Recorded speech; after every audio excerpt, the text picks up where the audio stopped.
મુકેશ ભાવસાર એ electronics device છે એટલે એની અંદર શું છે કે મોબાઈલ થી પણ ઓપરેટ થાય છે, વોઇસ કમાન્ડ થી ઓપરેટ થાય છે અને વેબ પેજ થી પણ ઓપરેટ થાય છે। આ વિચાર એવો છે કે હું એડવોકેટ છું ને સાયબર ક્રાઇમ ને સાયબર સિક્યુરિટી અને લોકોને સાયબર પ્રત્યે જાગૃત કરવાનો હું પોતે એમાં અભિયાન ચલાવું છું। તેથી મને એના પ્રત્યે અભ્યાસ કર્યો અને પછી મને એવો વિચાર આવ્યો કે આ ડેટા કેવી રીતના ટ્રાવેલિંગ થાય છે અને આ શું છે, મતલબ ડેટા રાઉટિંગ કેવી રીતના થાય છે એના વિશે થોડોક અભ્યાસ કર્યો અને પછી મને નોલેજ થયું। મારે ઇલેક્ટ્રોનિક્સ નું નોલેજ તો હતું જ પહેલેથી, પણ મને આનું નોલેજ નહોતું કે સોફ્ટવેર ટેકનોલોજી છે।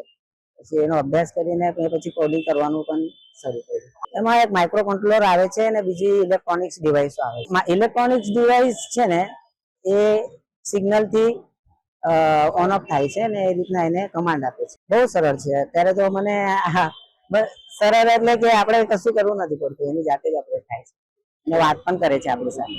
હા, ડિમાન્ડ આવે છે અને મને પૂછે છે કે આ અમને કેટલામાં બનાવી આપશો, પણ હું એમ કહું છું કે હું આ સ્ટડી પર્પઝ થી બનાવ્યું છે, એજ્યુકેશન પર્પઝ થી છે, કોઈ વેચવા માટે નથી।